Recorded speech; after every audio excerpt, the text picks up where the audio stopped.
ఏమి జరిగినా మనం మంచిగా అంటారంట. నా విషయంలో 26 రోజులు అదే జరిగింది. 26 రోజులు గత నెల 8వ తారీఖు, దాని ముందు అనుకోండి 6వ తారీఖు జగన్మోహన్ రెడ్డిని చిట్టిరెడ్డి అని 2.0 అని పోస్టర్లు పెట్టిన తర్వాత ఆ రోజు మరుసటి రోజు నుంచి 8వ తారీఖు నుంచి నా మీద ఎలా ఒక మనిషిని ఎలా తొక్కాలో, ఒక మనిషిని ఎలా ఇబ్బంది పెట్టాలో, ఒక మనిషిని ఎలా చంపేయాలో మానసికంగా అన్నీ చేశారు నా మీద. నిజంగానే నేను ఆ రోజు నుంచి ఈరోజు ఒకటే చెప్తున్నా, ఇద్దరికి మాత్రం నా జీవితాంతం రుణపడి ఉంటా. ఇద్దరికే జీవితాంతం రుణపడి ఉంటా.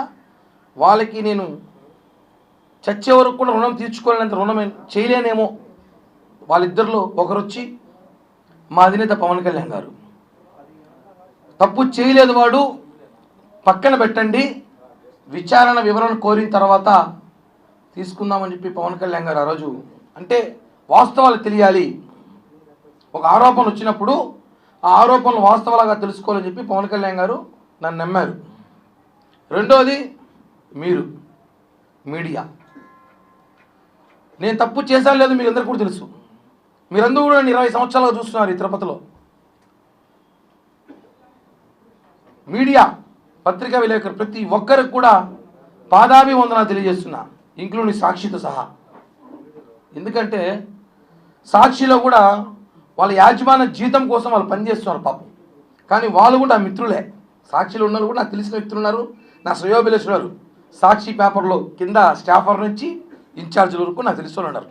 15 సంవత్సరాలు నాకు అంత మిత్రులే, కాబట్టి వాళ్ళకు కూడా కృతజ్ఞతలు తెలియజేస్తున్నా. అలాగే ప్రతి మీడియా కెమెరామ్యాన్, రిపోర్టర్లు, స్టాఫర్లు, ఇన్ఛార్జీలు, బ్యూరోలు ప్రతి ఒక్కరికి నా పాదాభివందనం.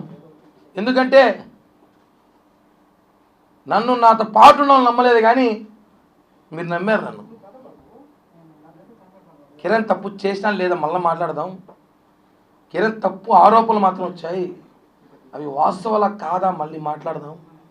అతను వాయిస్ వినిపించాలి, అతను ఏం చెప్తున్నాడు వినాలి, ఒక సైడే మాట్లాడకూడదు. ఎప్పుడు కూడా రెండు పక్కలు వినాలని చెప్పి తిరుపతి మీడియా చూపించిందండి. హ్యాట్స్ ఆఫ్, నిజంగా చెప్తున్నాను.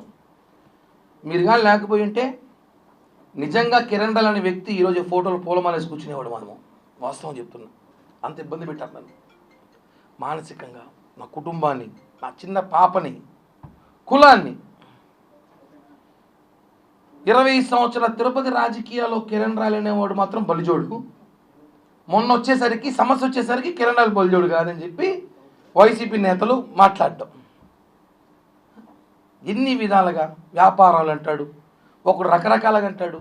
నేను ఒకటి అడుగుతున్నాను, తిరుపతి ప్రజలు కూడా తెలుసుకోవాలి విషయం ఏమంటే, ఒక సామాన్యుడు రాజకీయాలు తిరుపతిలో చేయకూడదా? అబ్బా కొడుకులు, మామ అల్లుళ్ళు, బాబా బామర్దులు, అత్త అల్లుళ్ళు రాజకీయాలు చేయాలి. ఒక సామాన్యుడు ఒక రోడ్డు పైన వ్యాపారం చేసుకున్నాడు కావచ్చు, ఏదో వ్యాపారం చేసుకున్నాడు కావచ్చు, చిన్నపాటి ఉద్యోగస్తుడు కావచ్చు, వాడు రాజకీయాలు చేయకూడదని చెప్పి చరిత్రాంగ రాజ్యాంగం చెప్పండి రా బాబు, రాజకీయాలు ఆపేసి వ్యాపారాలు చేసుకుంటాం.